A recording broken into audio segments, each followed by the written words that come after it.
कोकण म्हटलं की डोळ्यासमोर येते लोककला. लोककला म्हटलं की नमन हे आलंच.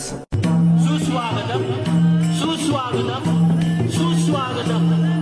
रसिक प्रेक्षकांना विनम्र अभिवादन करून सहर्ष सादर